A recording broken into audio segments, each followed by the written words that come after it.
Hey, Nettie.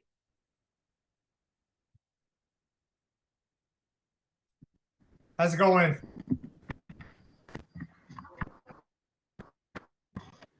Good. You first is to make sure. Uh, your audio is breaking up a little bit on my end, but let's see. Maybe it's just clearing up.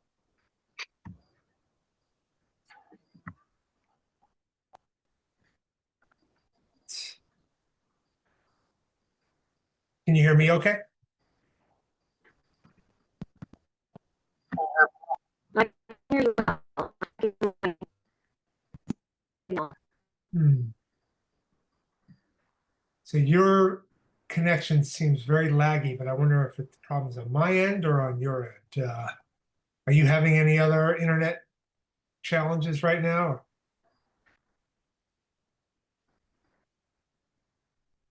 So is this a little better? I feel like the audio just got a little bit better, but your video is definitely a little laggy on my end. Let's see.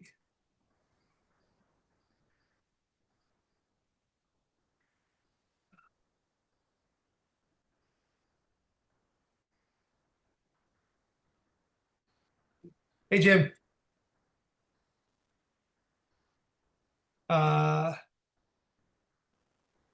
Nettie is our moderator tonight. We're working out some technical That's stuff. good evening. I'm sorry, I was muted there for a second.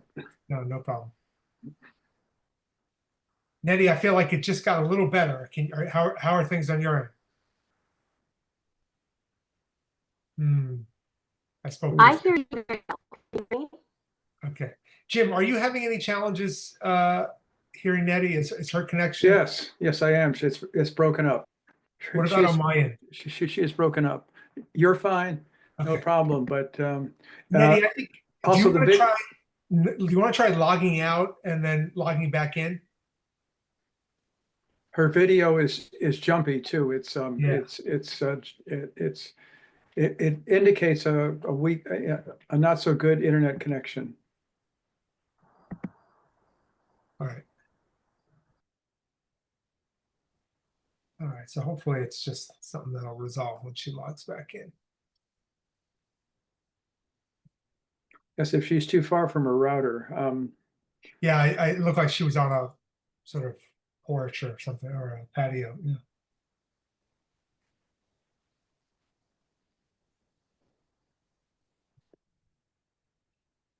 I can speak as a MLP tech. Yes, right. You might be doing double duty tonight. Yeah, so well.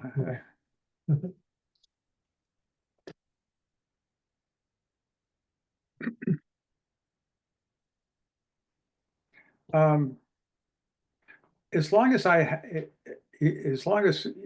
Sure.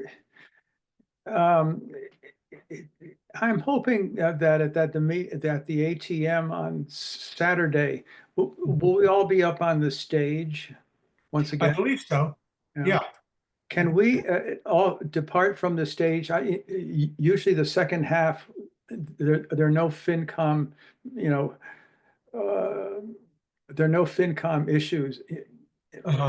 We'll probably, we occupy the first 19 warrants, but then after that, there's no FinCom stuff at all. Right.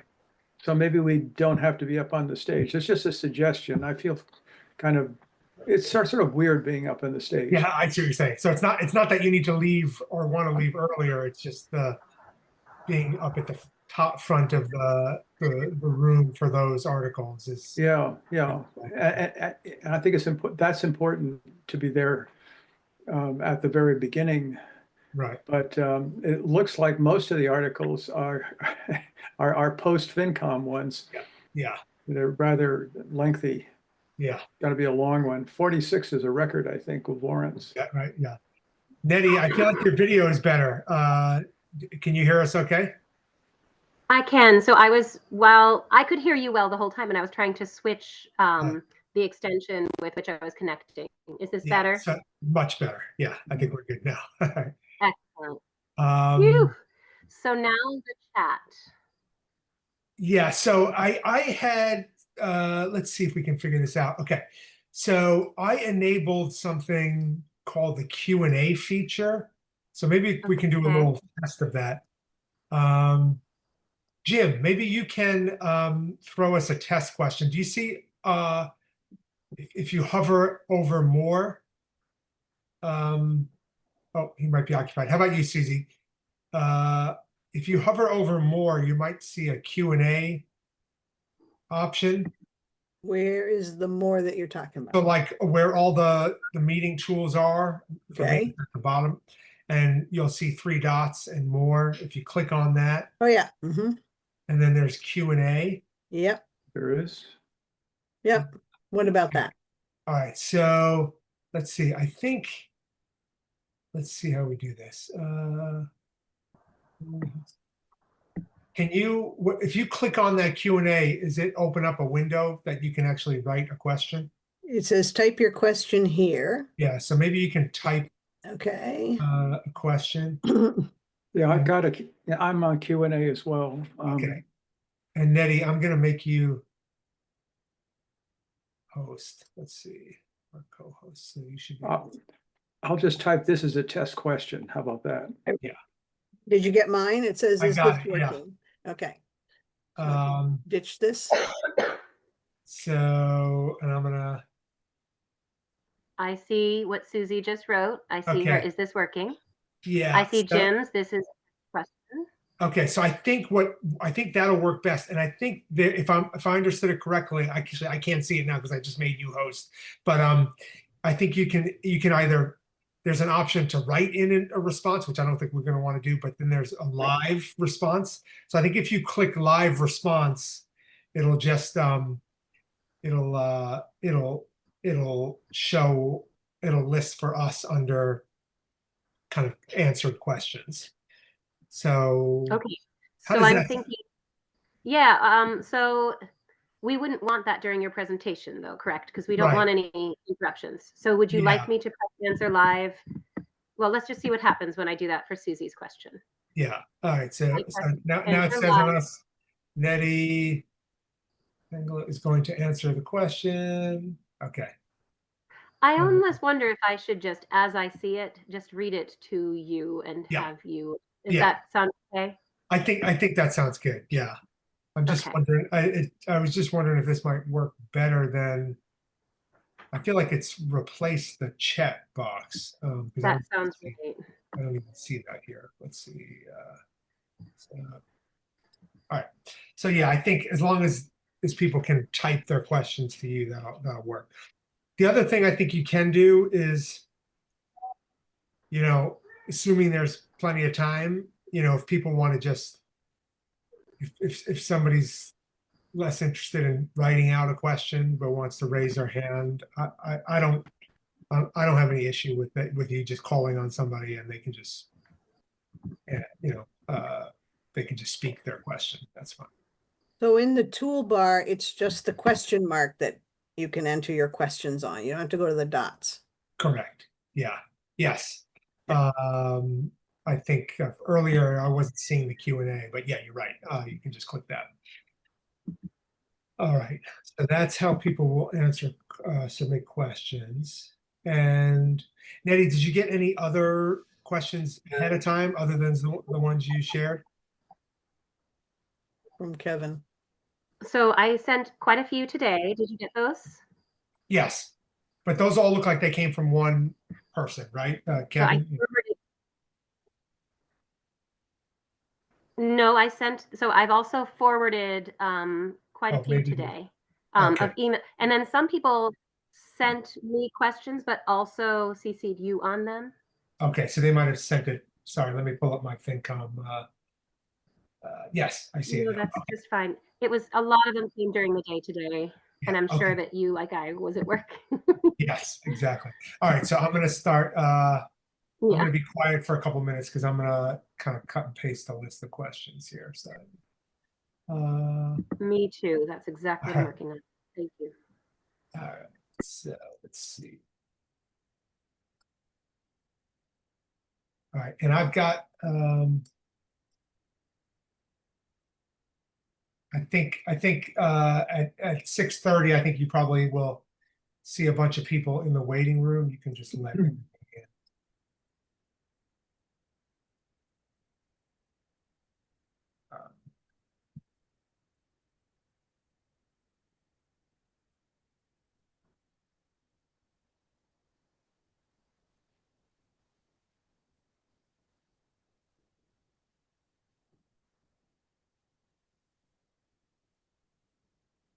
Yes, I see a bunch here. Okay.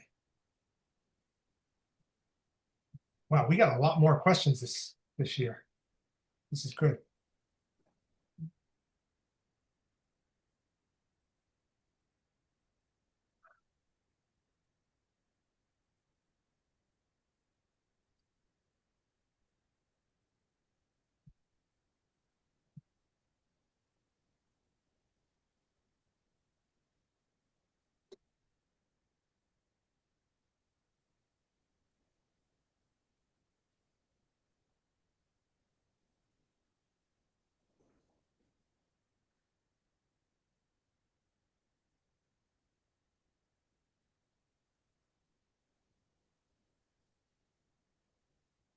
All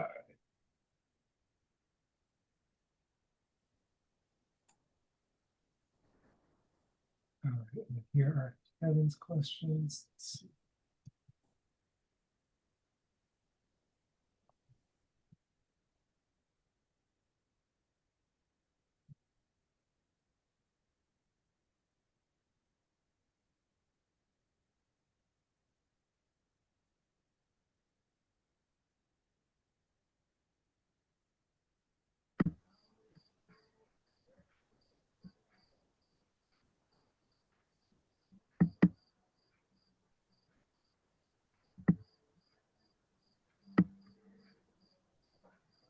And I imagine, AJ, like Yes. last year, you will begin the meeting, correct?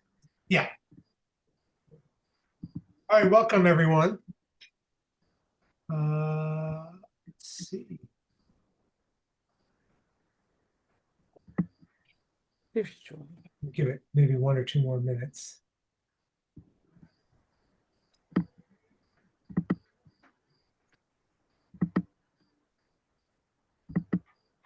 I think maybe as folks are entering the room, we can just do a quick round of intros for the FinCom members that are in on the meeting. My name is AJ Cashew, and been a member of the FinCom for I think 4 or 5 years. I can't even remember now. But anyway, I'm the current chair of the committee.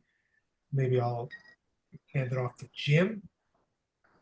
Yes, Jim Hemingway. I'm, in addition to having been on the finance committee for 9 years, this is my 9th and final year. I'm also one of the MLP members as well. Broadband in Shutesbury. All right, going in no particular order. Let's see, Susie. I'm Susie Mosier. I've lived in town for 50 years or so, and I've been on the FinCom for the last 3, but I was in on previous FinComs many years ago. George. George Arvanitis, member of the Finance Committee for about 4 or 5 years. This is my 3rd time being on the Finance Committee. I'm also currently on the Board of Assessors. So I've been living in town since 1985. Bob. Yeah, Bob Groves. It's my 9th year as on the Finance Committee. I've been on various committees over the years. Built my house in '78, but actually lived here a couple different places before that. But I'm also on the Capital Planning Committee with George. Right. I think I saw Kathy at one point. Yeah, Kathy's in here somewhere. Kathy? Yeah, Kathy Salvador. Lived in Shutesbury for 19 years. Been on the FinCom for about a year. And I'm the FinCom representative on the Personnel Board. All right. And then I don't think we have April She's tonight. She's working. not available. She's working. Did I miss anybody? No. That's our full crew. So yeah, I just also want to just give a special thank you to three members, Jim, Bob, and Kathy, who are going to be concluding their service on the Finance Committee after this budget year. I think I've got to give special thank you to Jim and Bob, who have put in 9 years. That's a quite a run. So really appreciate everything they do for the town, for the committee. Much appreciated. So here's the deal tonight. We started doing this, I believe this is our third consecutive year where we've done kind of a finance committee budget information session as sort of a preview to annual town meeting. I think there's a couple things we want to accomplish tonight. I think Jim knows the number, 40 some odd articles that are going to be discussed on Saturday. Not a lot of opportunity to dive into the budget and our sort of fiscal issues in as much detail as maybe some residents would like. So we're doing this session for that purpose, where we can sort of take a deeper dive. I think the point of this is really to educate, answer questions, introduce you to the members of the committee, talk a little bit about sort of our budget process. It's really in the interest of kind of transparency and educating the community on kind of what the fiscal circumstances are of the town and what our budget looks like, the proposed budget, and give you a little bit of the rationale for different decisions that the committee made. We're a very kind of collaborative group, and so the proposed budget reflects really a kind of several month, really starts in October, process of meeting with department heads, having internal discussions. We don't agree on every issue, of course, but I think we work really well together. And ultimately, the budget that is being presented and voted on at annual town meeting was unanimously recommended by the committee members. So I'm pleased with kind of where we got to, and we'll see how things go on Saturday.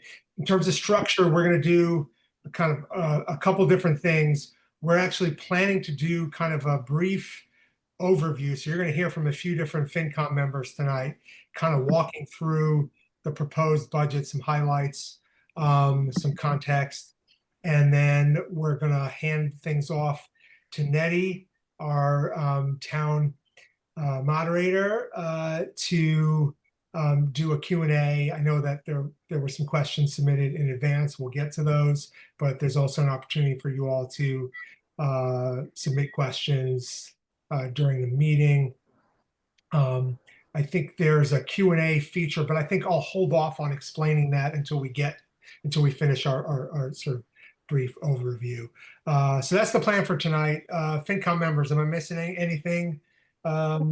Okay, so I think to kick things off, I'm going to hand it off to George, who's going to kind of walk us through the sort of revenue side of our budget. I should also mention that there are a couple of important documents that are on the annual town meeting page of the Shutesbury website.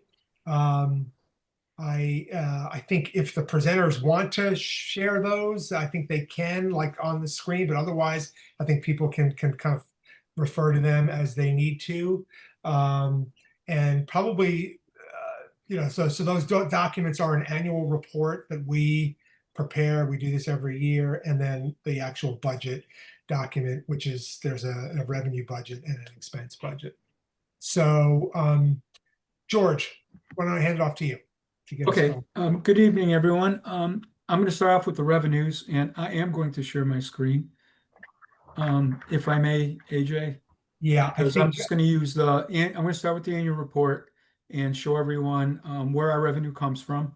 And AJ, I'm probably going to also just show everybody the increase in the budget. So, okay. And of course, the revenue relates to that. Okay, Nettie, I made you the chair, so I think you might have to just grant permission for George to share his screen.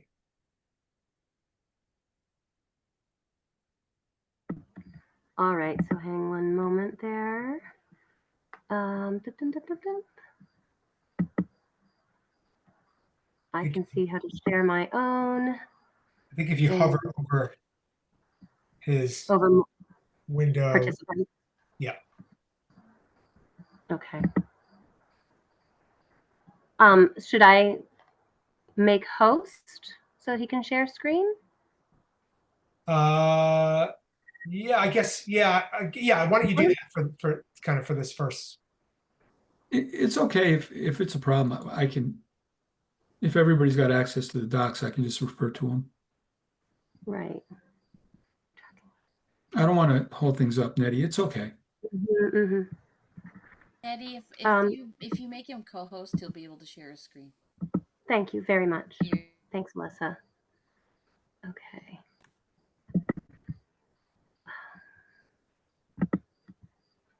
Here we go. The only thing I'm saying, so I'm doing that. I've been have a pretty heavy stream of people that I'm still admitting in. So I just want to let you know that you may see that. Okay. All right. Okay. Here you are. Okay, here we go. Okay, so this is the annual report that we put together, will be distributed at annual town meeting. So the first thing you're going to notice, and this is going to be covered in more detail after I speak, our budget is increasing by $425,000, and that's a 6% increase. And so, of course, we, the Finance Committee, have to determine how we're going to finance that budget. And so the revenue sources are on this report. The first two sources come from our tax levy. And we break it out in this report so that just really more for emphasis on the fact that so much of our revenue is coming from the residential taxes, and we don't have a commercial base to support us. I'm going to circle around and come back to the property taxes and the tax levy, which again is these first two items. Our other sources of revenue, you can see them all here. Estimated state aid, the pilot is the payment in lieu of taxes we get for state lands. Local receipts, the biggest item there is really the excise taxes on motor vehicles. And then the septic betterment plan is an offset to an expense. It's basically a wash. And then this year we're going to be using free cash to help balance the budget to the tune, as you can see, of $126,000. When the assessors prepare the tax rate, and I know everyone is very interested in how this is going to impact taxes, they're going to look at all the other sources. So they're going to look at the state aid, and they're going to find out in November, October, when they start putting together the tax rate, they're going to see the actual number coming from the state. This is our estimate, and it's what's being published right now. But the state, House, and Senate committees, legislators are currently hammering out what the real number will be. And then, so the assessors will take these numbers here from the most current source that they have, which will be actuals, because at that point they'll know. They'll subtract that from the budget number. And what they'll be left with is the amount of money that needs to be raised from property taxes. And we refer to it as the tax levy, how much tax is going to be levied on property so that we can raise the funds needed to balance the budget. And so I just wanted to lay that out there. You can see on this table how it all breaks out. And this really, what's really important about this table is it shows to the extent that we really rely on property taxes to support our budget. As far as the second largest item is the state aid. State aid has been relatively flat for quite a long time. The biggest portion of state aid is Chapter 70, and I'm sure most of you know this. It's the education funding that we receive from the state. That number is 600, just under $650,000 this year. Well, it hit 600,000 like 8 years ago or 7 years ago. It's just moving at a much lower rate than inflation. And so the point of that is this is an issue, and I think AJ is going to address it later. There's a lot of, almost all communities in this valley and across the state have been engaging the legislators. Our committee certainly has. We've been talking to Aaron Saunders and Joe Comerford about the issues with the lack of aid and how the formula isn't working for us. And so what's happened is it's putting more of the burden for education is falling on the local tax base. And so that's just a plug I always want to make. The other area of great conversation, there's two bills in the legislature right now regarding payment in lieu of taxes. One is the Quabbin bill. The Joe Comerford and Aaron Saunders are both leading the effort to have more funds collected from ratepayers in the Boston area, their water ratepayers, to provide more funds to the communities that host the Quabbin, where the Quabbin is located. And we see that it's on the bottom of this report that we're looking at right now on my screen as an opportunity. That's an opportunity we see in the future for potential revenues. There's a lot of traction to making that happen. And so this number 348 has been relatively flat for quite a long time. 300,000 of it, almost 300,000 of it, comes from the state. The other portions are Temenos, Sirius Community, and the Atkins Reservoir. We get some funds from the town of Amherst, but 300,000 of that is really state. So we're hopeful. We're certainly pushing our legislators to try and raise that number. The other area that's really important to note, well, actually as far as pilot goes, payment in lieu of taxes, a study was done by a state auditor quite a number of years ago, and it was determined that the communities in Western Massachusetts were not being reimbursed at the same rates as the Eastern Massachusetts towns. Town of Plymouth gets almost $2,000 per acre in payment in lieu of taxes for state lands. State lands being the park up at Lake Wyola and also the state forests in our town. Out here, the worst example is the town of Warwick gets like $17. And so that inequity is being addressed, and there's a bill to address that. Aaron Saunders was also a part of that and is very knowledgeable on the subject. Another area where we're very hopeful that we might get new revenue. So I just wanted to point those things out. And you can see, again, the total makeup of all our revenue. And then finally, how we are going to raise the funds we need for such a large budget increase. Most of it's coming from the tax levy. Because the payment in lieu of taxes, because the Chapter 70 education funding is all relatively flat, actually higher than it's been in years, but it's still way behind. We are going to be relying a lot on tax levies. There's going to be a big increase in tax levy this year. And so on the tax levy, 354, and here's the amount we're getting from the state. So those two things are the lion's share of the $425,000 that we expect to, if the budget's approved, that we will need to fund. I think the only other thing that I can tell you about revenues is when we talk about residential taxes, we have a limit. And I think everybody's aware. We are not allowed to have a tax rate higher than $25 per thousand. Right now, our tax rate is vastly lower than that. It's right here on the screen. It's $15.80 in the current fiscal year. And we were approaching $25. That was happening. But when the pandemic hit, as everyone knows, property values started increasing at a very high rate. We had one year, I think it was over the course of a few years, I think we came close to 30% increase in the values of the property, which means our tax rate is lower because the amount of money we need to raise from the levy is a function of what rate do we need to tax the value of all the property in town. And so as that property kept rising, that rate decreases. That's not to say that the amount of tax levy that we raised to fund the budget wasn't decreasing. It was increasing. But the $25 per thousand rate is just, it's not an issue for us anymore.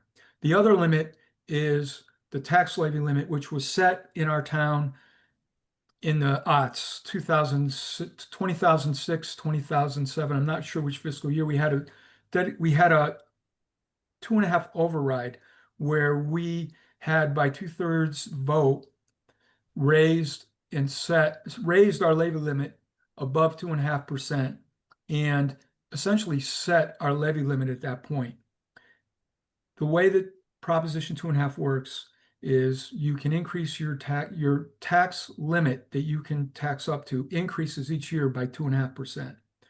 And any new growth, that is new revenue from properties that currently weren't taxed, that's new homes, additions, and things of that nature, a new garage, that revenue from those new properties plus 2.5 are added to the previous year's limit, and that gives you the new year's limit. And so over the years, that number's continued to grow. It's grown at a much faster rate than our budgets have been growing, or a much faster rate than we've been needing to raise from the tax levy. So over the years, we've built a tremendous gap between what we can tax and what we do tax. Last year, when we presented a budget for the current fiscal year, FY25, we were estimating that the tax levy increase would be slightly higher than the increase in the levy limit year to year. And that would have been the first time that that happened since the override, roughly 15, 18 years. That didn't happen because new growth last year ended up being much higher than we thought. This year, we're predicting, clearly from what you can see, we are going to be raising taxes at a much higher rate than what's being added. And so before I wrap this up, I'm going to go back down to this page right here. So this year, the increase in the levy limit is $163,000. The new growth we're projecting, which is a conservative number, is $45,000. Those two combined, 200 and 208, is not enough to cover the 354 right here. So we are going to be using some of that capacity we've built up over the years to the tune of 148,000. And this is the first time we've done this since we've had the 2.5 override.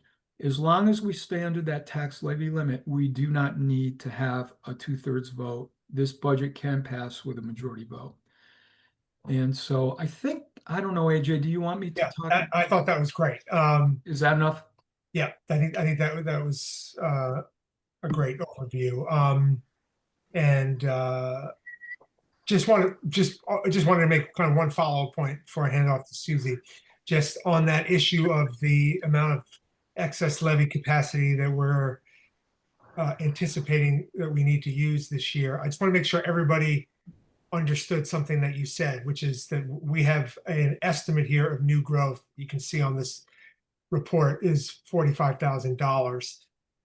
That's a pretty conservative estimate. If the number of actual new growth that gets certified by the assessor is larger than that amount, we will be needing to utilize less of that excess levy capacity to fund the budget. So I just want to make sure everybody understands that we sort of our preference is to make really conservative guesses, estimates as to what's going to be available, so that if to the extent that we are our estimates are wrong, they're wrong in a direction that's going to actually benefit residents and make your tax implications better. So that's so I think in some ways you can sort of think of that as kind of a conservative estimate of what we will need to use. All right, with that, I'm gonna ask Susie to take over and talk about the expense side of our budget, which you can see summarized on page 2 of the annual report. Good evening. In September, we asked all departments to submit a budget that will provide level services to our town, with the exception of the regional school, which approved a budget that's 2.3 below level services, we worked out a balanced budget to meet the level services for Shutesbury residents. Level services do not equal level costs. Increases to health insurance, adjustment to wages for the services we get, additional administrative assistant hours to keep up with the PFAS bureaucratic demands, fuel, electricity, etc., have all added to the FY26 plan. Some of these increases are familiar to all of us in our daily life. Other increases are due to state statute requirements and in our role as an employer.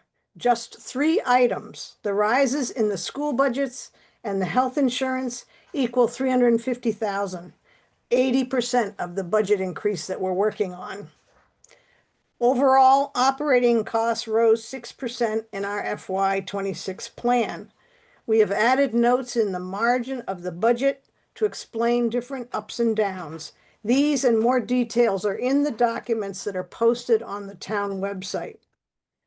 While some people in state and federal government are proud to say they have no new taxes, the local governments are forced to meet those costs that rise with inflation, aging infrastructure, and other pressures on our budget. At the local level, our proposed FY26 taxes will rise about 5.85%, and that's about $338 for the dollars for the average single-family house in Shutesbury that's valued at about $396,000. Under orders from the DEP, one cost that is surging in Shutesbury is the testing and mitigation for PFAS. Our FY26 operating budget includes the first year's interest on a $150,000 loan. We're using cash reserves to fund another $150,000. PFAS is an ongoing situation. We will continue to figure out ways to fund solutions to this problem. FY27, looking ahead, we will incorporate about $84,000 for the balance of this year's increases in the regional school and the health insurance into our operating budget. There will also be the first year's debt service for the regional schools track and field renovations and for our new library construction. The increases for our share of the regional school operating will be less drastic in FY27 because the 4 towns have agreed to the more equitable formula to share the costs of our budget for grades 7 through 12.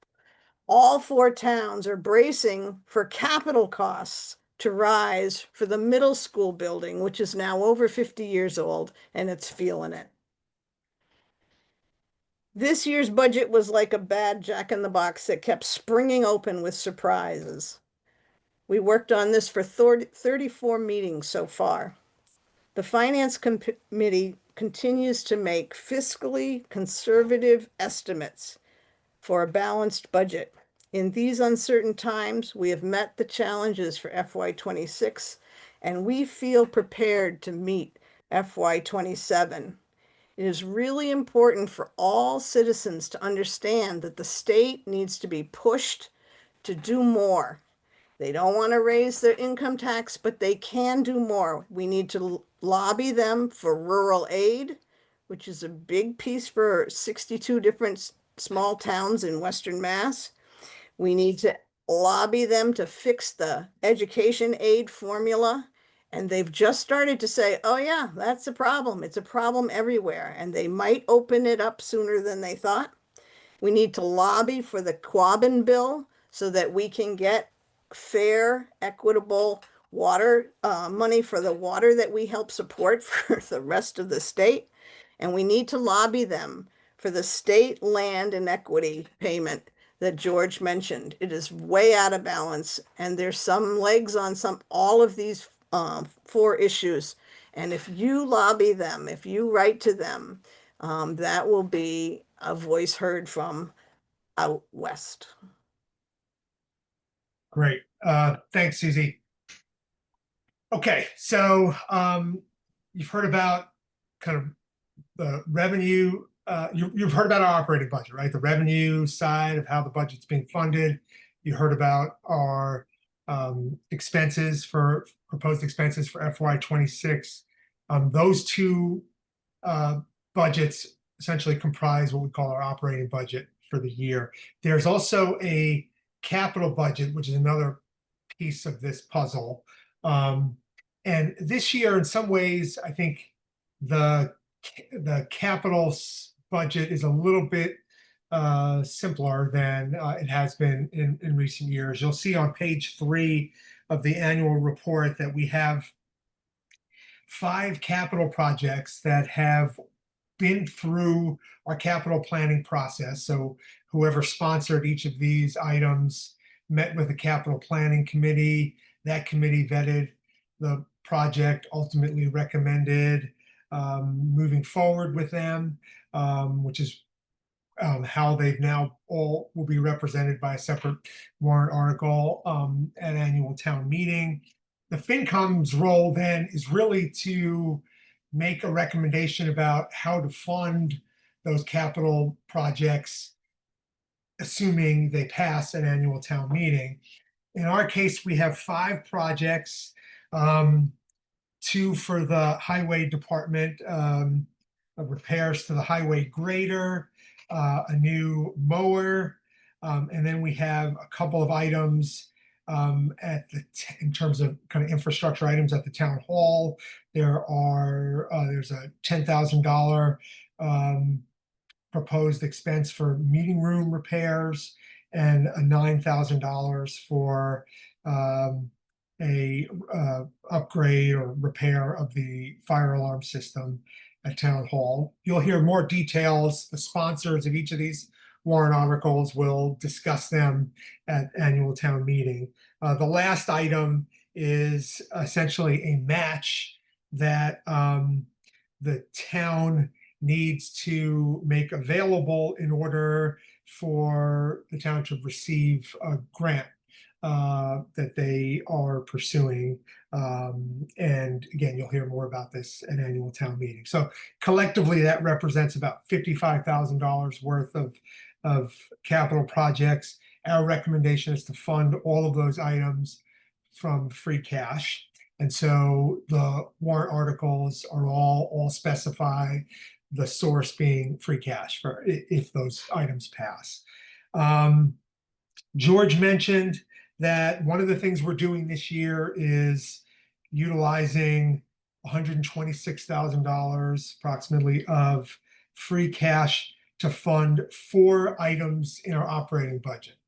And let me just say, this is not something that we do without sort of a careful kind of calculation of sort of cost benefit here. So we have a couple of different rationales that we'll rely on if we're going to propose funding an operating budget line, or at least partially funding that line from cash reserves. And those criteria are either that there's something sort of inherently ephemeral or sort of temporary about a particular cost.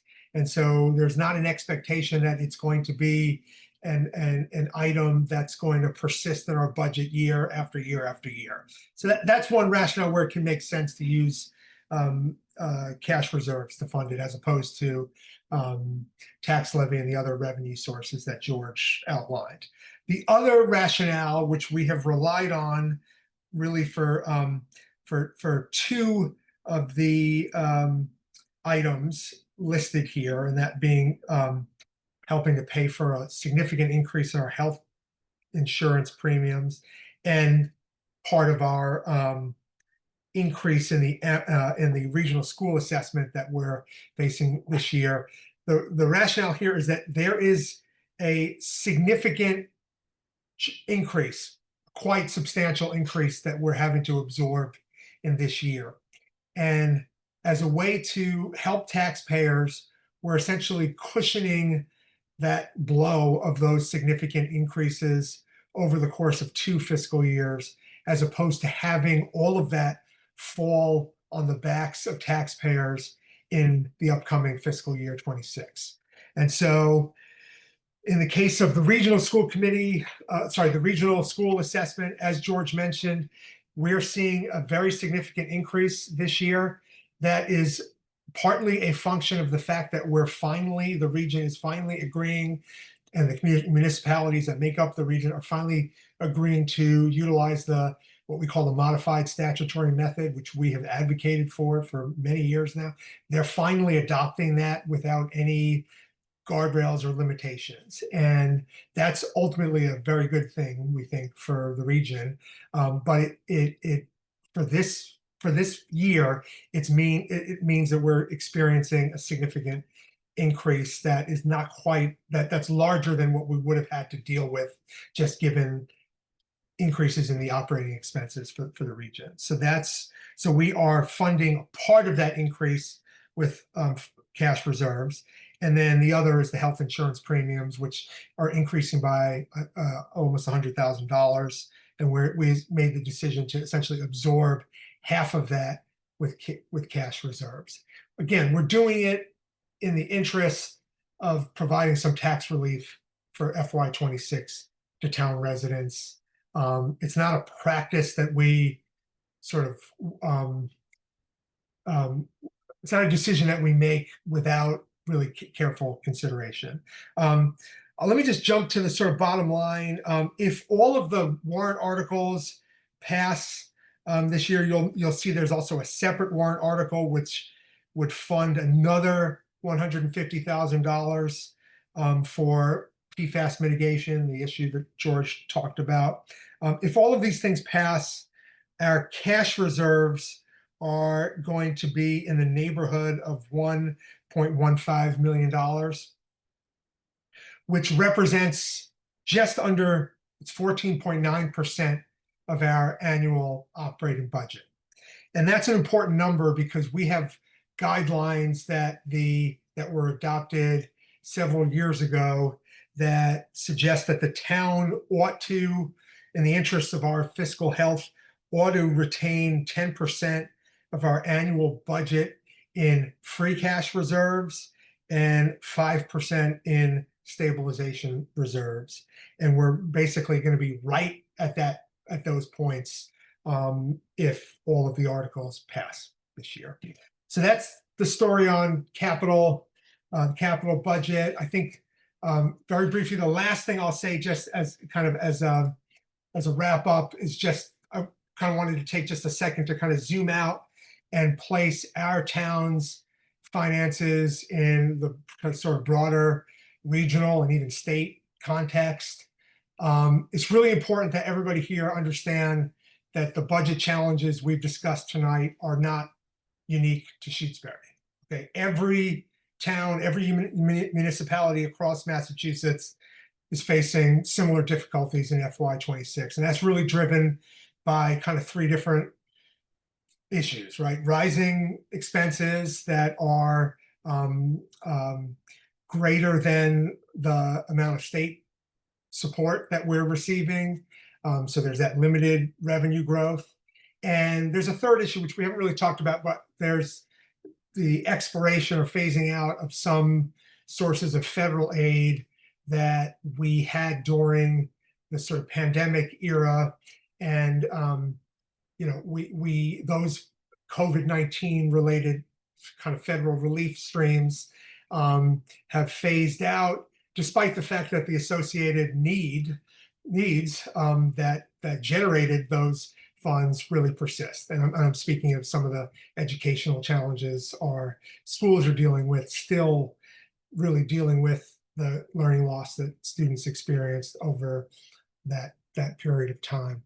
I can tell you that we've been tracking the budgets of our sort of neighboring towns. I'm sure many of you have kind of read about them in the newspaper. I'll just list off a few. Deerfield's budget is increasing by 7.6%. East Hampton, 8.4%. Hadley, 5.0%, Hatfield 6.4%, Leverett 6.1%, Northampton 4.8%, Pelham 7.7%, Plainfield 8.5%. So you get the idea here is that the same kind of constraints and challenges that we've been trying to manage and respond to are being faced by all of the towns. We're working very hard to kind of maintain essential services, the funding for essential services that residents rely on, while at the same time contending with, rising costs and constrained revenues. And that's essentially the picture that our budget reflects, is really the balance of those things. So I think that probably went a little longer than we wanted, but hopefully it was helpful to you all. I will stop now and hand things off to Nettie for the Q&A portion of our meeting. And just want to make sure that all FinCom members understand that everybody's, available to answer any question they're compelled to respond to. And also, I want to thank Nettie for doing this on very short notice. I think I emailed her like a couple of days ago, so I really appreciate her taking the time to do this. Thumbs up that you're giving as well. Nettie, sorry, Nettie, I think we're having that lag again. I know it seemed like you did something earlier to kind of help with that. Let's see if that works. I am turning off my video in case that helps bandwidth, okay? Okay, I think that's better. Yep. That better? You can hear me better? Yes, okay. That's definitely better. Great. Sorry, Nettie, it's not 100% better. It's like a little better, but it's still kind of, your audio sort of is a little choppy. Okay. Can you hear me now? Is this better? Yeah, it's like for periods it seems to kind of come in better, but then it kind of cuts a little bit. I'll tell you what, okay. maybe I'm what I changing can my do, location, perhaps that will help.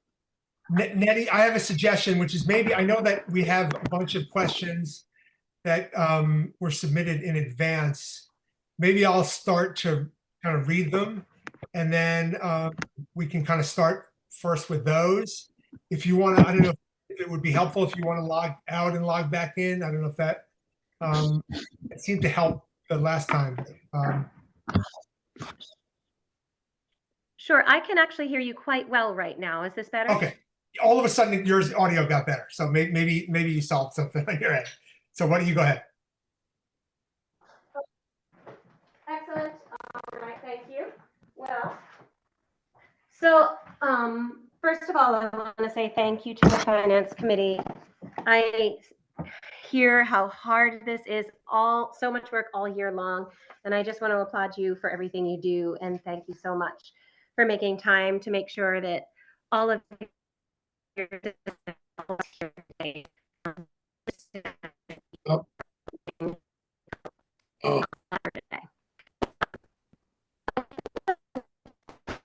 I'm sorry, Nettie. It's now going out again. I feel like every time it sort of starts to get better, and then it cuts out.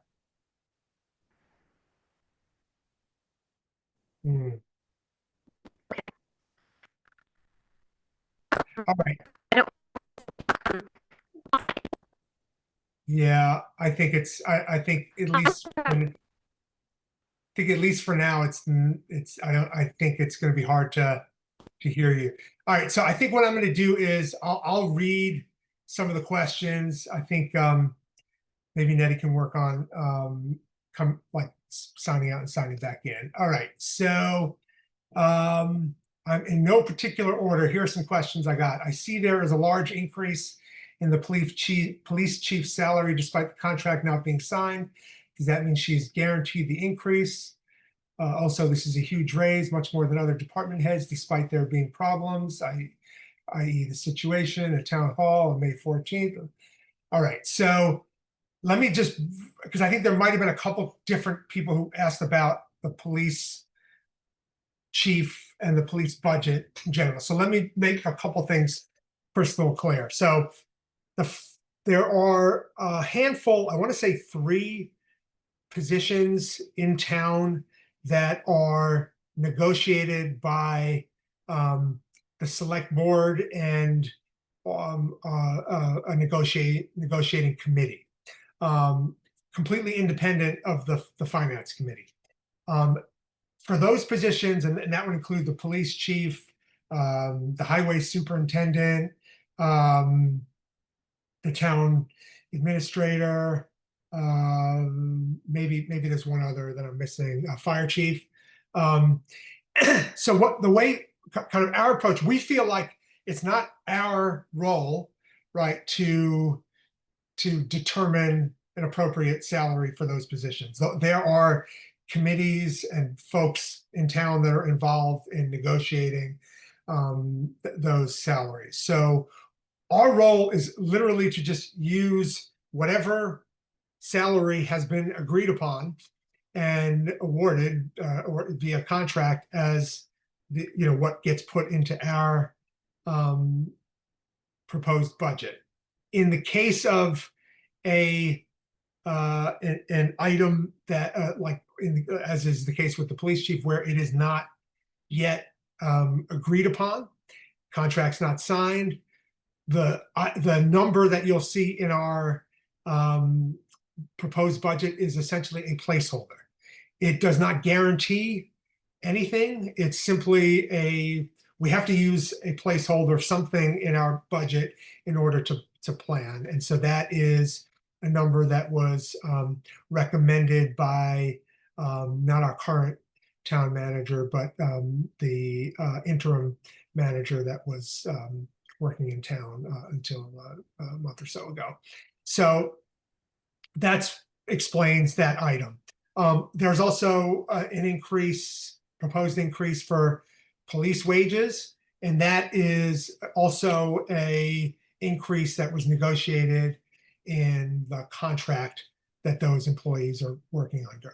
So none of those things are decisions that really the FinCom was involved in or deliberated over at all. We're essentially using whatever those amounts are or a placeholder for those amounts. All right. Bob? I say, I think if I'm not mistaken, the town meeting is the final arbiter of these lines. And so at town meeting, if the town citizens wanted to make a motion to reduce any line, including the police chief's salary or any other line, they could do so, and that would be binding on the town's budget, because the town budget actually is the town meetings, the citizens, the voters' budget. These are the projections that we make, the recommendations we make based on the information that we've garnered from different departments. And that number was provided for us as an estimate for the ongoing negotiations. But ultimately, the final word is that of town meeting. Yeah, thanks for that, Bob. And for folks who haven't, I don't know if there are any newcomers who haven't been to a town meeting before, but the way we'll deal with that is when we get to the budget article, we will literally take sort of groups of lines in our budget, and the moderator will ask, does anybody have any questions or comments about lines 1 through 20?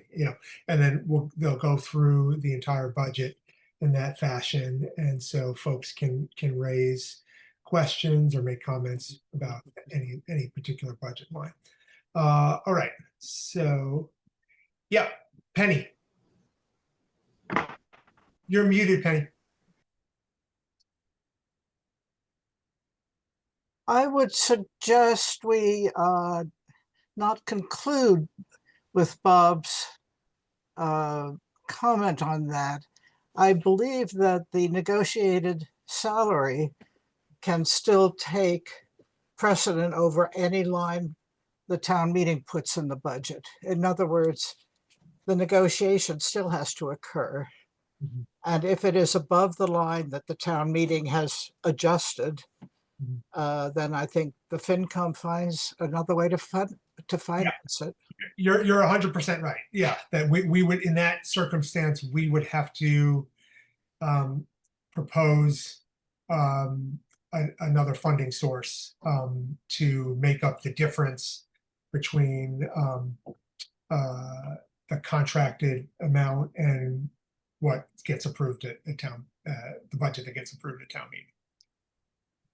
Okay. All right. Second question. Did FinCom run into any problems this year regarding funding cutbacks and clawbacks from the Trump White House? Is there a plan in place to deal with this issue over the rest of his presidential term? No doubt things will only get worse.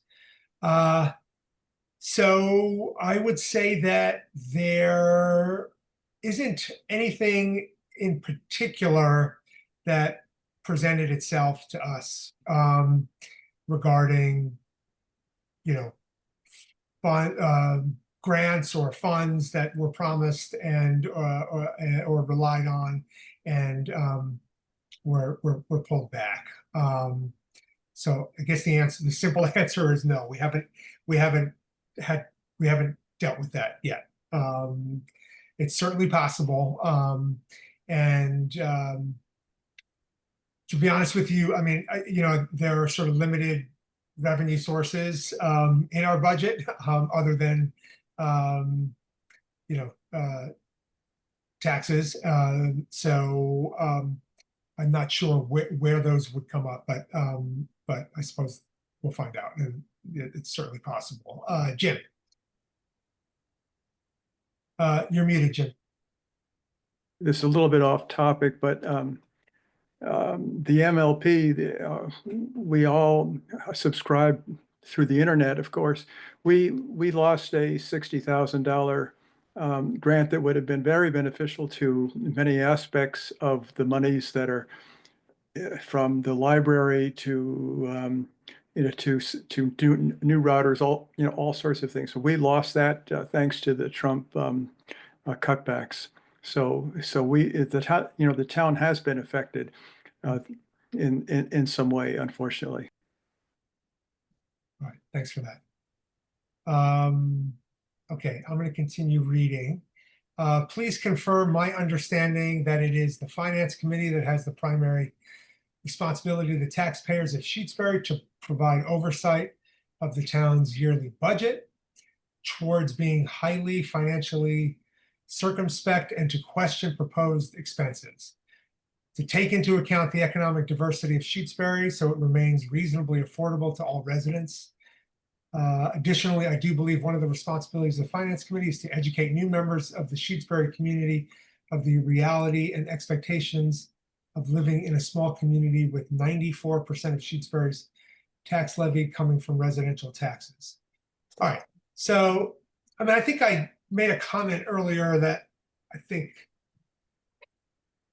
from my perspective, reflects what our responsibility is, which is to work to balance the competing goals of maintaining essential services that are supported by residents and voted on and approved at annual town meeting, while contending with the financial constraints that we've been talking about all night long, right? Inflationary pressures, rising costs, constrained revenue growth. It is absolutely a balancing act of all of those things. And I think that's certainly how I view our role. And, I think part of the question is our responsibility to question proposed expenses. Our responsibility is to meet with every department head, which we do throughout the year, look at their proposed budgets, ask them questions, have them clarify assumptions, ask them to explain, justify any significant increases from one year to the next. I think those are sort of the elements of our role that I think are important. But any other finance committee members want to speak to this? Susie?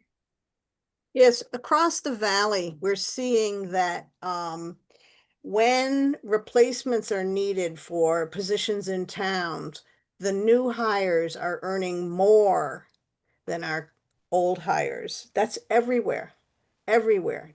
People are coming to look for jobs, and the whole pay scale has gone up from what we already pay. If we don't pay our people here in our town and they leave, they can go get a job getting paid more. So we have to maintain our employees. We have a lot of institutional knowledge, a lot of commitment from our workers to do more above and beyond. And we need to make sure that we're paying people to stay here, because if we have to replace them, we will pay more. Thanks, Susie. Okay. There was another question, but it was a similar question about police chief's salary. Again, that's not an issue that we deliberated on. That's not our role.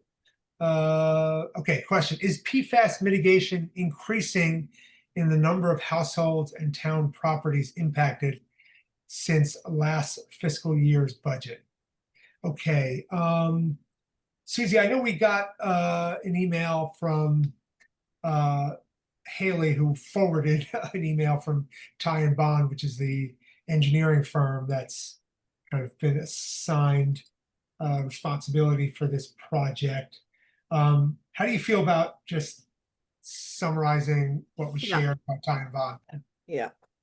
So we have to have, DEP required us to deal with the PFAS that the source was pinpointed at the fire station. That's going to be true for fire stations all around the country, airports. PFAS is a national problem. Our licensed site professional is Tigan Bond, and in the changing over of our administration, some of the information needed to get refigured out. So we we asked Tigan Bond some questions about, have there been new houses? Yes, there have been. There are, they are monitoring, and the monitoring requirement right now is twice a year. When we started this program, it was 4 times a year. So that's been in our favor, that we don't have to do testing as often. Anybody who got a no detect result has to be tested again, because PFAS moves through the groundwater, moves through the surface underneath, and we need to find out if any PFAS moved into that area. So yes, homes have to be retested. Currently, there are 14 homes with a 2-part POET. POET is post, what is it? Geez, I used to remember what, no, it's for water that's coming into your house. They have to test it to see if it has PFAS. And there are some houses that need 2 POETs and 30 houses with 1 POET. And there are, when they find a positive test, they have to test within 500 feet of that house. And so, yes, there's been new ones, and yes, there's more testing. By the way, Susie, POET is point of entry Yeah, treatment. think treatment, right? There, in the latest round, there wasn't any new houses, but one house went from only having less than 20 parts per trillion to more than 20 parts per trillion, so they needed an extra POET filter. No home with significant detections have ever been gone to a non-detect, and so yes, we will continue to test all the houses that at some point have shown that they had PFAS. And then the EPA, just in the current administration, just tried to lighten the load about how often or how soon towns have to respond. Massachusetts also has rules about testing, and so at this point, Massachusetts has not changed its standards. And in fact, we want to make sure that people have safe water to drink. So there doesn't look to be a big change coming ahead. At this point, Shutesbury has committed $436,000, and that number is not going to stay still. We are likely to be moving beyond that in FY26 and in the future. Tig and Bond predicted that we would be at 700,000 in a couple of years. So this is a big expense. There's not state money for this. We had been told there was, and then they said there isn't. So we're doing this mostly through free cash and loans to continue the testing and the contract with a licensed site professional. Great, thank you. All right, I'm gonna move on to some other questions that were submitted. Why isn't the FinCom and Select Board recommending downsizing across the board in every town department? Well, I'm not going to speak to the Select Board. We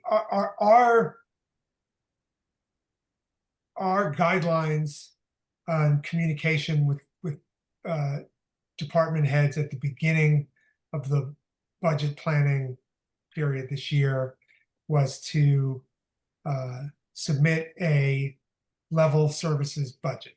Okay, and I think there's an important distinction that we need to make between a level services and a level funded budget. Okay, so a level funded budget would say that this department or this budget line would in the proposed upcoming fiscal year would be funded at precisely the same amount that it was in the prior fiscal year.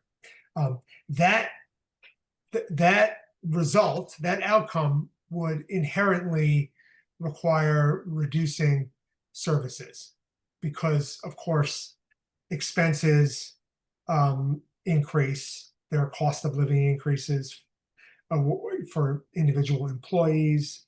There are other kinds of inflationary increases to other non-personnel expenses. And so if you flat fund a department in a proposed budget, that they would inherently require them to either reduce services, reduce coverage, reduce staff. A level services budget, by contrast, says submit a budget or propose a budget that provides the same level of service that you did in the current fiscal year and propose that for the upcoming fiscal year. That's the guidance we gave. I don't have an answer to this question other than, part of our responsibility is to, again,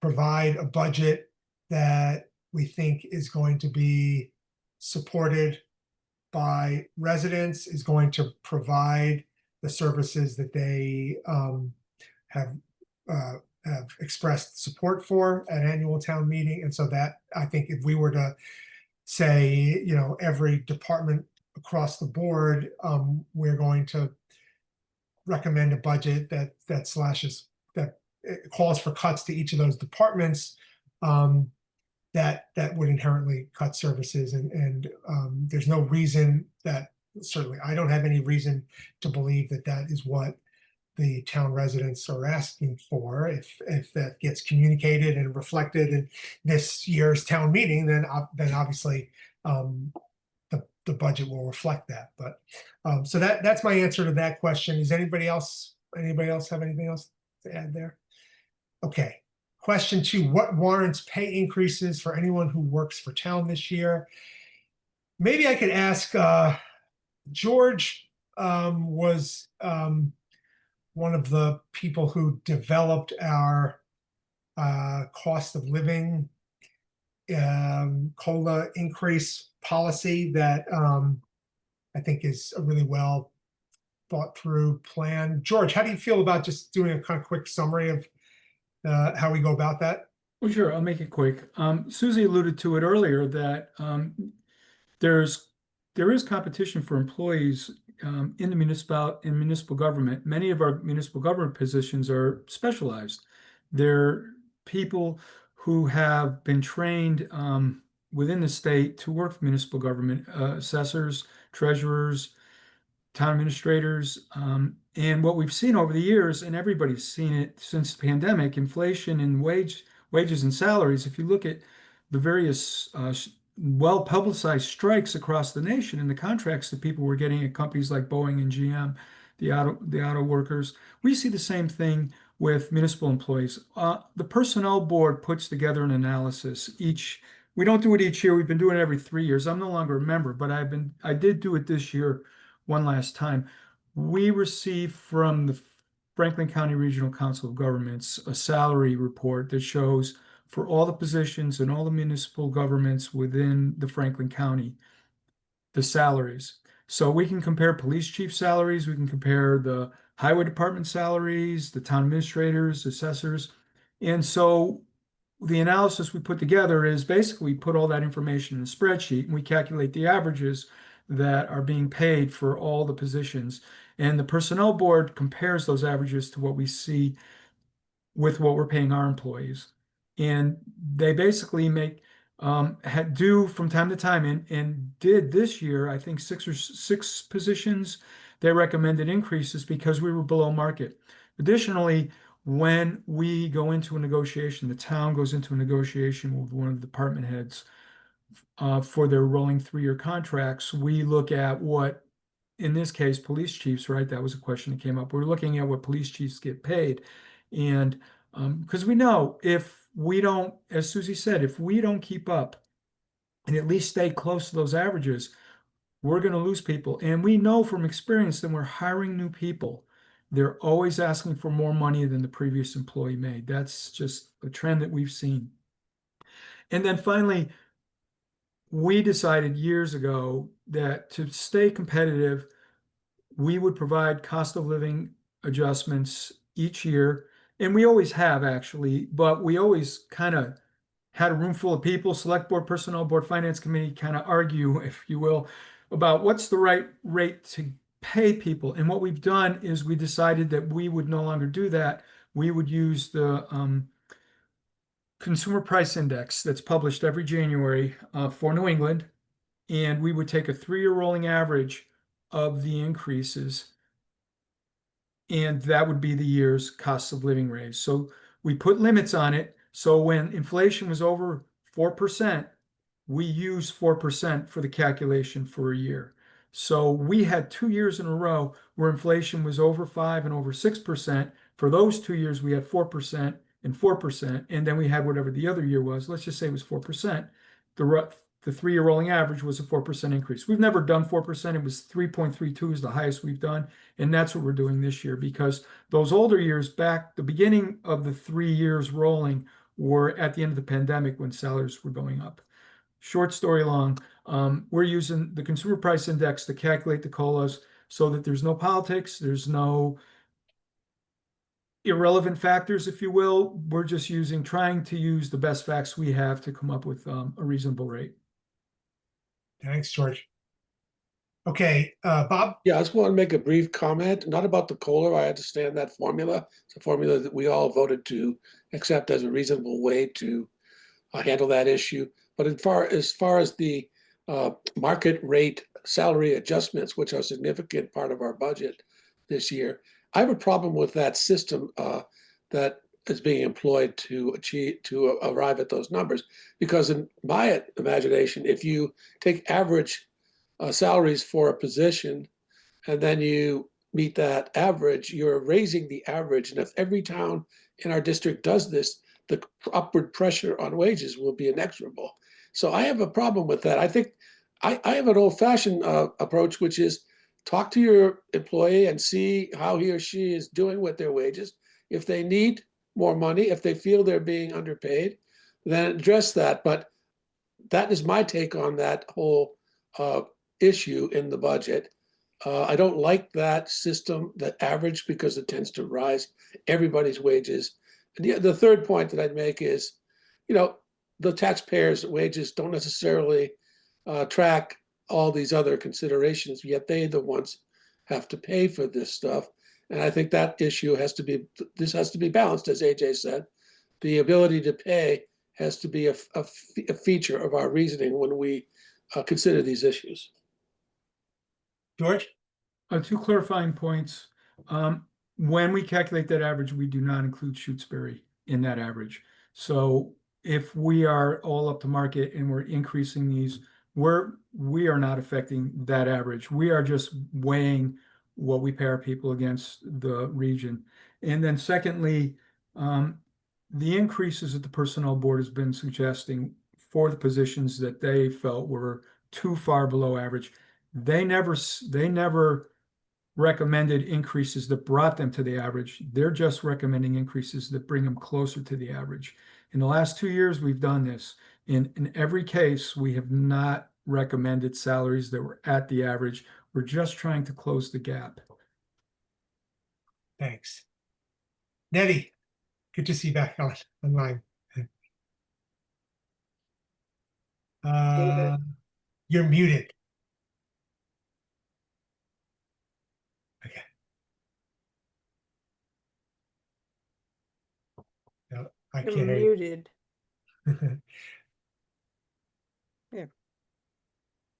Good. No. No.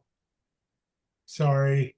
All right. Well, there's a Q&A thing that we'll get to later. So maybe I'm not sure if you had a question or a comment, but Nettie could, I'm sorry to interrupt. Nettie could make her comments in the Q&A section in the chat section. Yeah. All right. So we've got a few more prepared questions, and we'll go through those, and then we'll sort of open up, see if there are any other questions, live questions from the audience. All right. Question: if we have to increase our portion to the Amherst School Union, I assume that person means the regional school district, then where is that money coming from? I can answer that very simply. The assessment is our assessment for the regional school budget, our contribution to the regional school budget is an element of our operating budget.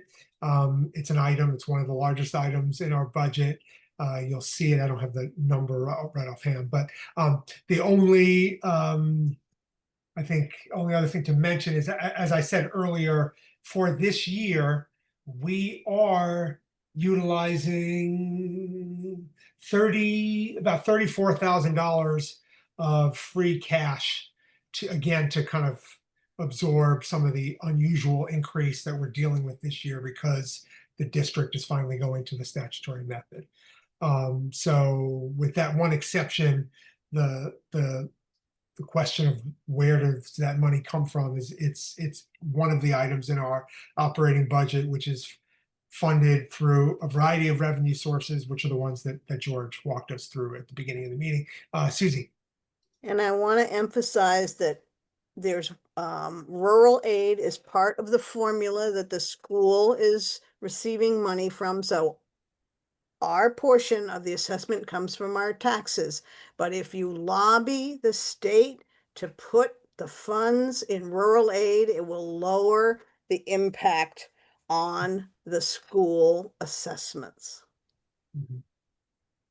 Okay. Last question from this person was, what cuts are you proposing? Oh, okay. Looks like we got a little window. Oh, went away. Okay. Last question was, what cuts are you proposing to government instead of increasing taxes? I think I'm not sure I would describe our role as proposing cuts, but what I will say is the regional school budget this year calls for, I think, about a little over $800,000 in cuts. There are a variety of staffing positions that the superintendent of schools is contemplating, reducing to achieve those cuts. Anybody else have any responses to that question? Okay. All right. Let's see. Question. A spreadsheet of expenditures is online. Where is a spreadsheet of receipts and income? Okay. So this was an issue that George noticed, I think, yesterday. And that is being resolved if it hasn't already. I think both the revenue and the expense budgets will be available at annual town meeting. I believe they should be posted now. I know that they weren't, there was an oversight and only the expense budget was initially posted. Has anybody looked today, by any chance? I think if I understand it correctly, Haley was alerted to this earlier, and she was working on getting that posted, so it should be there. Certainly will be available at annual town meeting. Okay, It's fixed. It's on fixed. now. It's online. Okay, so if you look at the annual town meeting page on the Shutesbury website now, you'll see the revenue budget as well. Okay, George,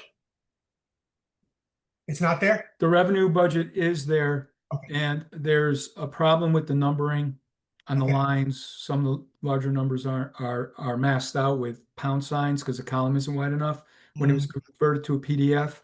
And Haley is going to fix that and repost it. And then there was a couple on the far right hand column, some differences that weren't quite correct. The formulas were inadvertently deleted. That's been corrected. So she said she was going to submit it and get that posted. So the the revenue schedule will be there, and a better one will be there hopefully within the next day or two. And certainly the better one, the corrected one, is what's going to be distributed at town meeting. Great, thanks. All right, and then next question, pilot. What or who are the current sources of pilot funds in town? And what year will the town stop receiving those pilot funds, if ever? George, you gave a little brief overview. Can you repeat your when you walked us Sure. through? Could you just repeat the question, please? So what or who are the current sources of pilot funds in town? Oh, okay. Yeah, I think it's $295,000 of the 348 is coming from the state, and that's for the state forest land in town, and also for the town beach and the state park.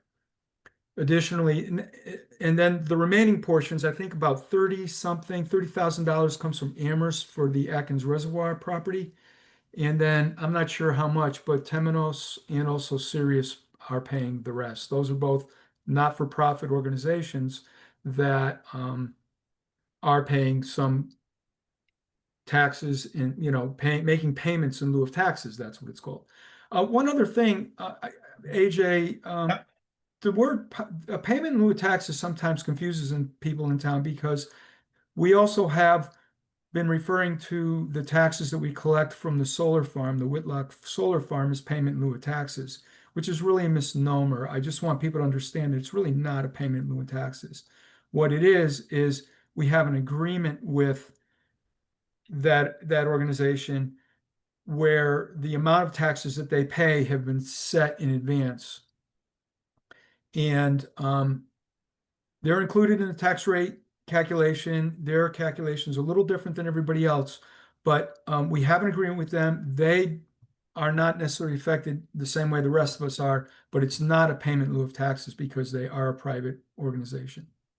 I hope I didn't confuse people by saying that. All right. Then I've got a series of very specific questions. Oh, sorry. The follow-up on that last one was, in what year will the town stop receiving those pilot funds, if ever?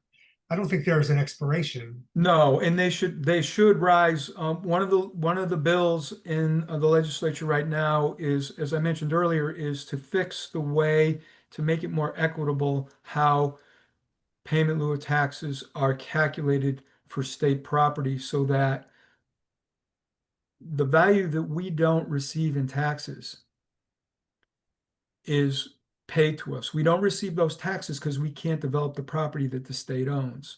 And so the state is there's been pressure on the state for communities like ours to calculate higher values for our properties. So then when they apply their rate, we'll get more income. We're hopeful that this will happen. There's a lot of pressure. The state auditor has been pushing on this. And so there's a chance that that portion of our payment in lieu taxes is going to increase. And also we have, we're not really, to the extent that we're getting payment in lieu taxes for the Quabbin is also considered far too low. And so there's another bill addressing that, and that wouldn't be paid for by the state through their general funds, but would be paid for by the ratepayers receiving water from the Quabbin. And so there'll be some pushback there, but the analysis that they've been talking about is showing pennies, literally pennies on the tax bills of those ratepayers. So there's optimism that that may grow as well. But these numbers are not going to go down. They haven't gone down. They really haven't been rising, but they will not. Susan? And I'll find out when the agreement for the Wheelock project ends. I think that since people confuse that with the word pilot, they might be interested to find out that fact, and I'll look into it. Okay, great. All right, then we've got a series of questions about specific budget, like what are the budget lines that correspond to certain warrant articles. I might need a little help on some of these, so I might ask for George. So budget Article 7, what is the pay received by the Board of Health administrative consultant? Which line item is that in the budget? I am assuming, so this is refers to warrant Article 7, and I think I will direct you to, I think this is the Board of Health expenses, which is line 182. Is that your assumption, George? Yeah. Okay, so that would be line 182. What is the pay received by the cemetery groundskeeper? Which line item is that in the budget? So that is, I think there's a cemetery wages, if I just how it's listed. All right, yeah, cemetery wages is line 174 in our budget. Okay. Article AJ, 7. Yep. just one thing about that Board of Health expenses. Yeah, sure. Go ahead. I don't think the Board of Health is paid wages. I think that's just expenses for. Yeah. So I think this is referring to Article 7, which reads to see if the town will approve the appointment of Catherine Hilton as a Board of Health administrative consultant while also serving as an elected official on the Board of Health. So I think even though that's not an employee position, I think if to the extent that there are consultant wages, Yes, consultant I see. I think they would fall under that Yes. that expenses line. Yeah. Okay. Then all right. Did I answer the cemetery? Yep. Yeah. Okay. So sorry. Next one. Budget Article 7 and Article 8. What is the expense to the town to have these articles on the warrant each year? Could the town reconfigure the BOH and cemetery commission perhaps into appointed committees with a mixture of town? So I think this is probably a recommendation that ought to go to the select board if that's an interest for the person who submitted that question. In terms of what is the expense to the town, I mean, I just referred you to the two budget lines that those are referencing. Okay, what is the breakdown of line 107 police wages? I assume what you mean is, so those are the wages for all police department employees other than the chief. If you're asking how do those wages break down by employee, I would not have that that level of information. But that is something that you can request from the police chief. Sorry, I don't have a better answer for that. Okay, and then what is the breakdown of line 181, County Health District?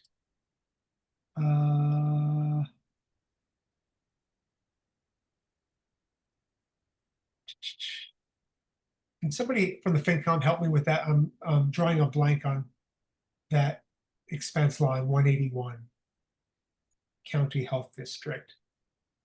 I think that's what the FERCog charges us. It's not the FERCog. There's an Eastern Yeah, that's right. Health Department, and they do some of the tasks like, they do inspections. Mhm. And so it's a regional group. It's not just Shutesbury. We're using their services to do skilled things that we don't have the skill in our town to do. So they're inspectors, and I think they also approve certain kinds of plans because we don't have that expertise in our town. Yeah. So I'm going to assume that many of those services are required as sort of complying with, various rules and guidelines. Yeah. Okay. AJ, Yes. just to clarify that point, we belong to a regional health network. We have Yep. an engineer and an assistant engineer that do perk tests, inspect septic systems when houses are going to be transferred and that sort of thing. Instead of having our own health agent, we have this person who works for a few towns, and he's available to us and charges us for his services when he performs them, he or she. He's training up an assistant now to take his place.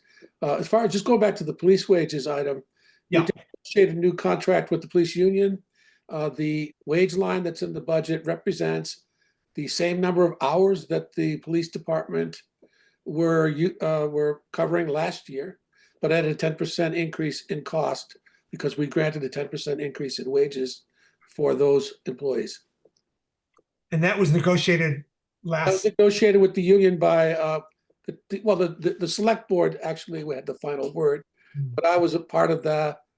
Myself and Kathy were a part of the committee that worked with the union to arrive at a list of recommendations that the select board then implemented the contract. Thanks, Bob. All right. I am just going to check, but I think I may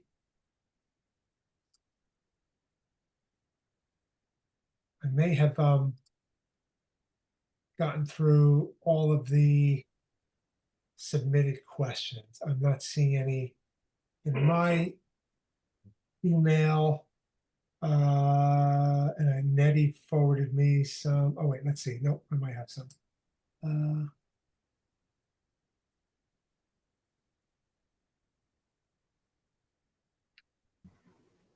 Okay.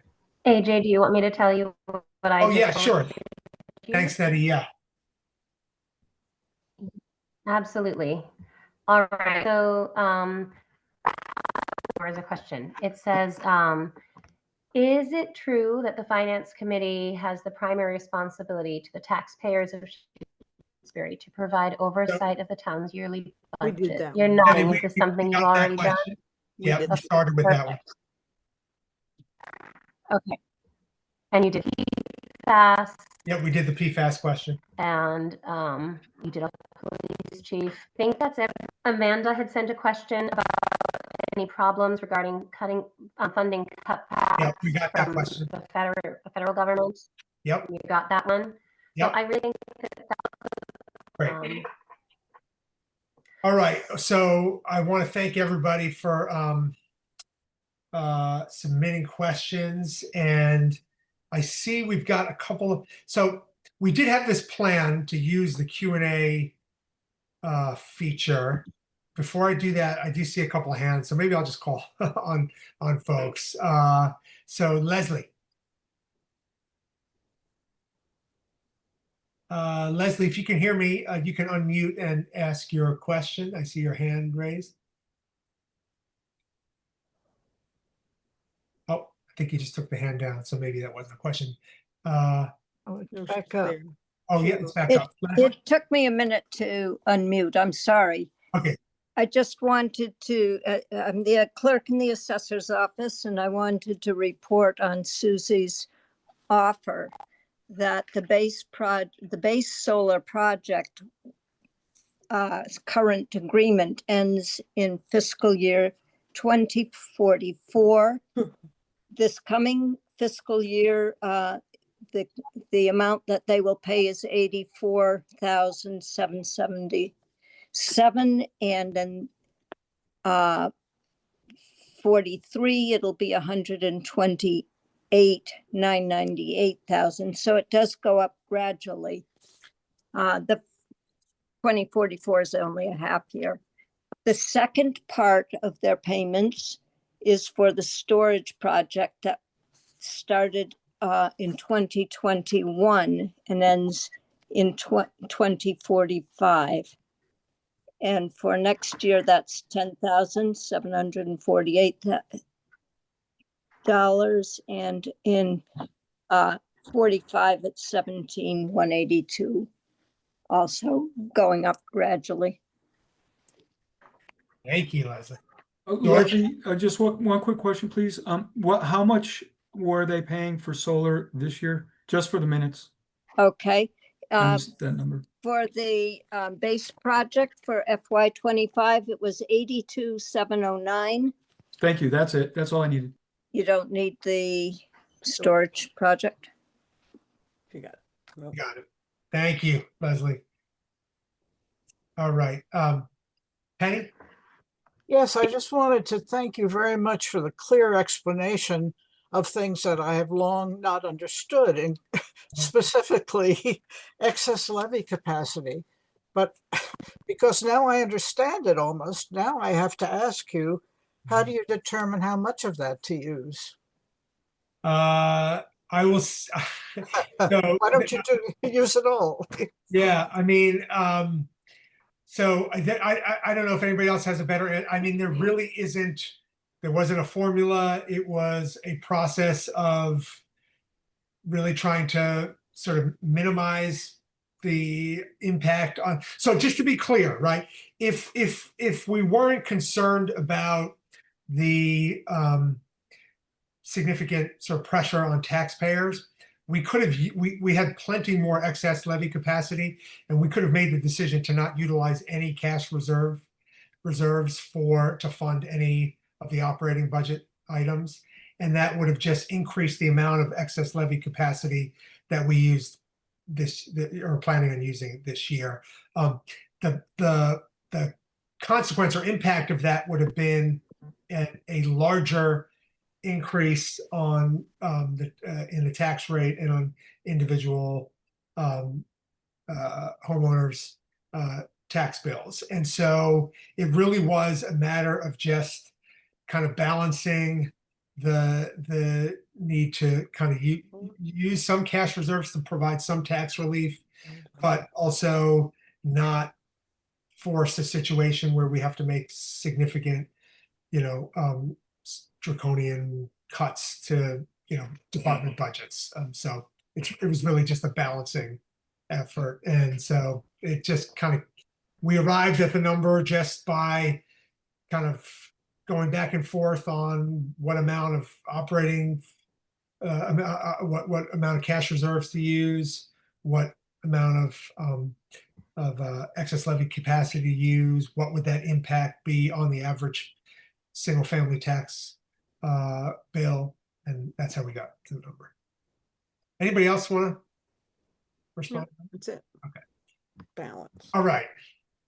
So let's maybe try the Q&A. So I think, George, I think you're currently the host of the meeting right now. I realized after we started that the allowing co-hosts function was not selected on our FinCom account. We have a new Zoom account, so. Okay, so you want me to read these? Yeah, that'd be great. Okay, so the first one is from Matteo Pangallo. If the state does change the local aid calculation, passes the Quabbin bill in or passes the pilot change, when would these funds become available to the town? Is this something that would happen in fiscal 27? Yeah, we don't know. We know it won't be fiscal 26 because those bills are still being debated. The hope is it will be fiscal 27, but at this point, we don't even know. I mean, we're hopeful that they're going to pass, but we don't know. Second question, anonymous participant, are employees being asked to contribute more of their health insurance costs like Medicare and Medicare extension insured? Are employees being asked to contribute more of their health insurance costs like us, Medicare and Medicare extension insured? I think what they're saying, are they being asked to cut their asked to contribute more like people in Medicare are being asked to contribute more? Does anybody want to respond to this question? Susie? The town of Shutesbury pays a portion of people's health insurance, and then the subscriber pays the other portion. When the rates go up to the town, they also go up to the individual. So people are paying more to carry their plan, just as we are paying more. Bob? And add to that, just a little an explanation.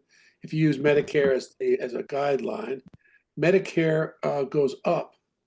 The cost of the Medicare portion of our Medicare plan, the payer, the Social Security recipient pays a portion, just like the town employee does, of that insurance, and then that goes up.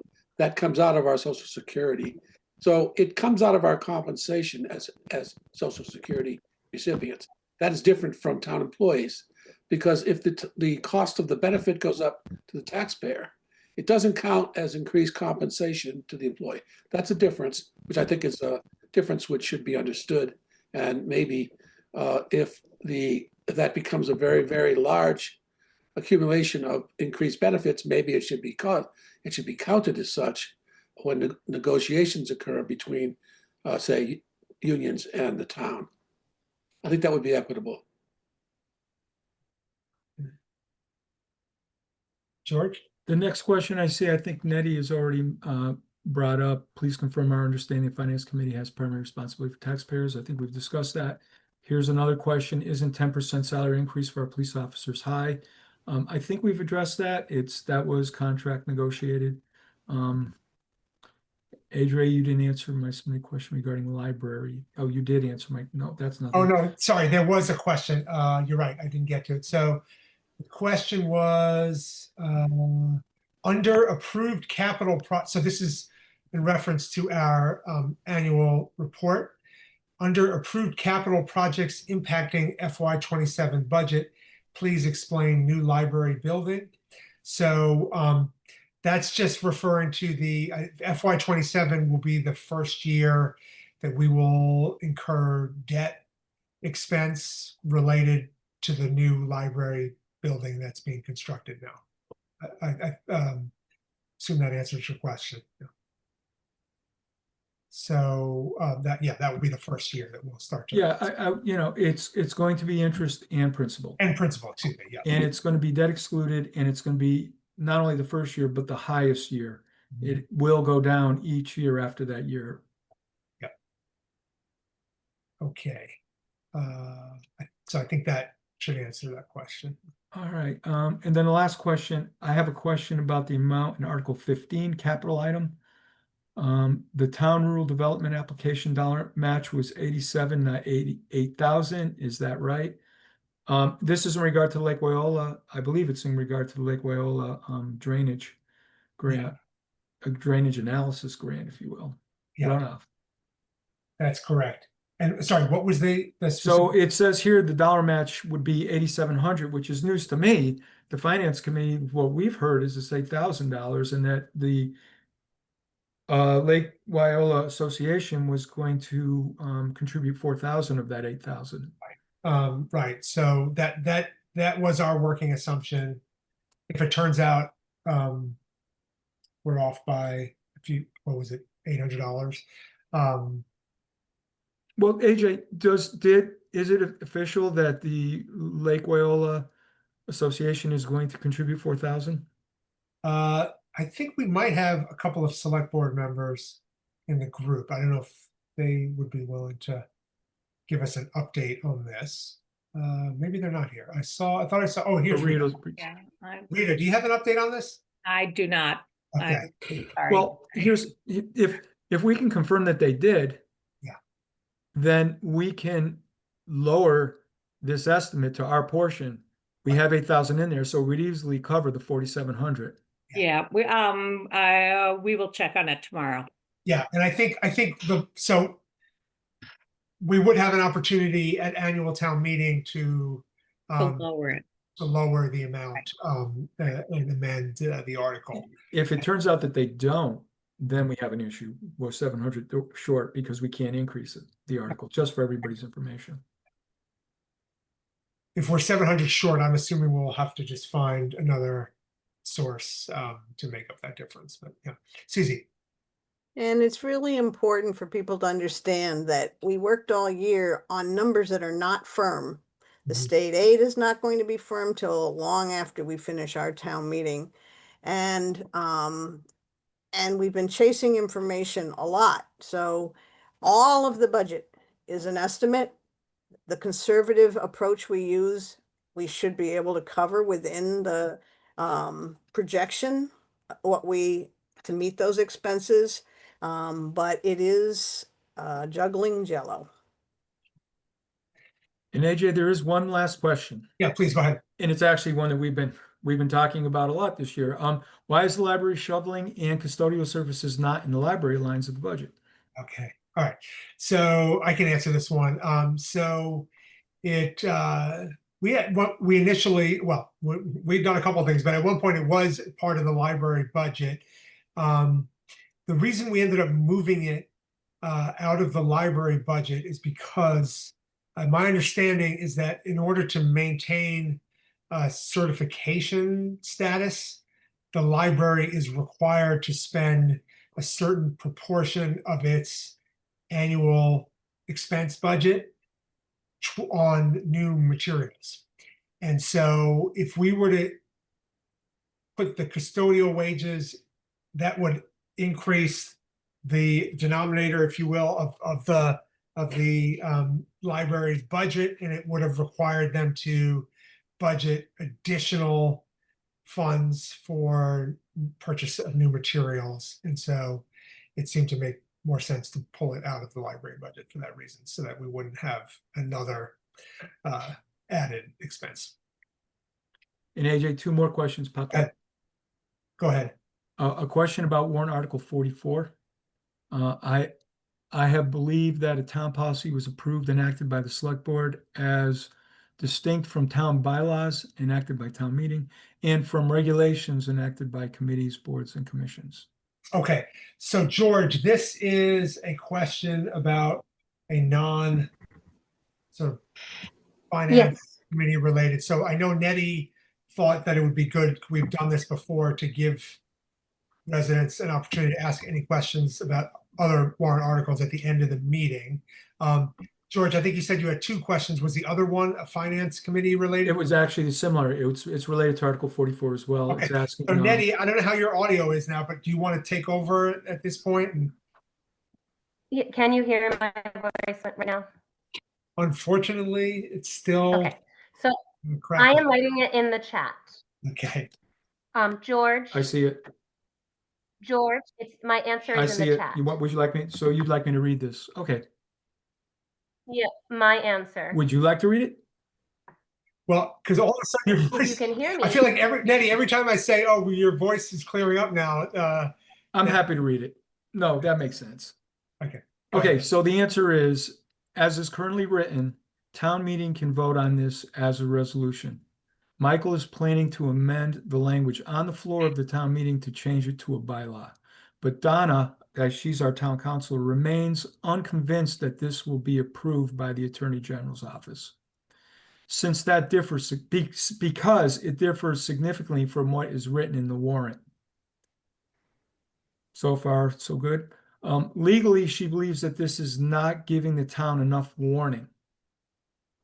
I can allow discussion and a vote about the proposed amendment, but that due diligence on my part would be to inform the voters of town council's assessment before the vote. If he chooses this route, I would be very transparent and inform the voters that even if the motion to amend passes and town meeting votes to make this a bylaw, the Attorney General will still be our final legal check, and this may not be accepted. And this is Nettie's answer when I refer to I. Great. Any other questions come in, George? Nope, that's it. Okay. Just want to thank, this was a great turnout tonight. I think we had at least twice as many people as attended last year. So really appreciate all of you giving up a couple of hours of your time to talk about finances and other things. Anybody have a final question? You can just raise your hand at this point. Otherwise, we'll wrap up and see everybody at an annual town meeting on Saturday. Okay. Thanks, everyone. Thank you. All right. Good night. Thanks, FinCom.